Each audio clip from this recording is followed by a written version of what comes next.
Amazing. So are you, and welcome to the video game documentary for Half-Life. Now, I did play this game, and obviously the playthrough will be on my channel along with this documentary. Today we're going to be talking about the summary of the game, as well as some interviews, and then my personal opinions. So without further ado, we're going to get right into the summary. Now, most of the game story is actually included in the game. However, I did watch a video by Leadhead going over more in depth into it, and there's also some questions that he answers that I would highly recommend checking out. Of course, his video will be in the description if you are interested. So, what is the Half-Life story? So Black Mesa was a government-funded research facility that was exploring teleportation technology. They discovered that an alien dimension named Zen was in some way linked to teleportation, a sort of bridge they could use to cross from one place to the other.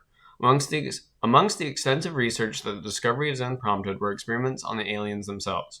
Gordon Freeman, the main character you play, worked in the anomalous materials lab at Black Mesa, where he performed an experiment that involved emitting a beam into a crystal from Zen. This caused a resonance cascade, which essentially opened the door for life from Zen to teleport to Black Mesa, causing a major disaster for everyone in the facility. After a few hours, the military shows up and tries to contain the disaster by killing everybody who knows anything. Gordon fights his way through the military following the instructions of various Black Mesa employees in order to launch a rocket that's supposed to help in the resonance cascade. However, aliens continue teleporting in, eventually becoming a full-blown military invasion by the aliens. Gordon continues fighting through Black Mesa until he eventually reaches the Lombardo laboratory, where he prevents a reactor meltdown by flooding it with coolant and eventually is directly teleported into Zen in order to kill some sort of powerful being that is holding the portal open from Zen. Gordon then discovers that some aliens are being enslaved and that the bulkier, more dangerous grunts are being manufactured in some sort of factory. Gordon kills a monster called the Nihilith, which clearly had control over teleportation, and is swept away by a mysterious humanoid thing which has been watching him this entire time, and thanks Gordon for helping his faction capture Zen. You are then asked whether you want to be put into stasis to fight when needed, as this figure believes you can change the course of the war, or fight until you can't anymore and die. So that's the whole story of the game. Now there are two different interviews. One is a 1997 interview from the development team. This was a part of a disc, I believe, because it's not officially Valve's channel. It's from NeoGamer. And so they go into the depth. They go in depth into the scripting and story and stuff like that. However, 2 months ago, Valve actually made an official documentary about the game, celebrating the 25th anniversary. And I'll leave both of those in the description down below. They go much more in depth into where they got their ideas and materials and all of that. They really go in depth there. So let's talk about my personal opinions. For a 1997 game, I think it still holds up story-wise. It was really fun having the aliens and the military and the scientists and all that stuff. Obviously, the graphics, have gotten better over the years, but you can still understand what's human, what's alien. The audio for the guns are they're good for their time. Definitely, you won't see really much different in like Doom or stuff like that.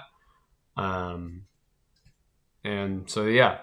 As for the gameplay, there was some difficulties that I had with it. I don't remember if it's an easy, medium, or hard, like the difficulty stuff, but I had a lot of issues finding loot, health, and shields when I ran low, especially late game.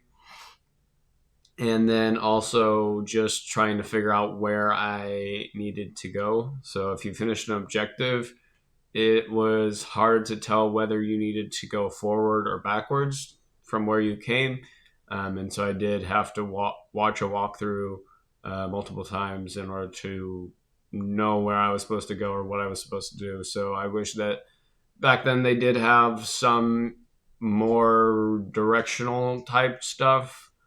But of course, 1997, they're still learning everything.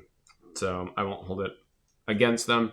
There was also some weird parts where you had to jump on crates or boxes or things like that. And if you just jumped normally, you wouldn't get on top of them. And it took me at least 30 minutes to figure out that there's some parts where the hitboxes are kind of goofy. So even if you jump, you won't get on top of it. But if you jump and then crouch to go, it works. So I don't understand why that was happening, but I did get through the game eventually after learning that. So yeah, that's kind of the game. I recommend it if you like the sci-fi setting because it was definitely science fiction. I'm excited to play Half-Life 2.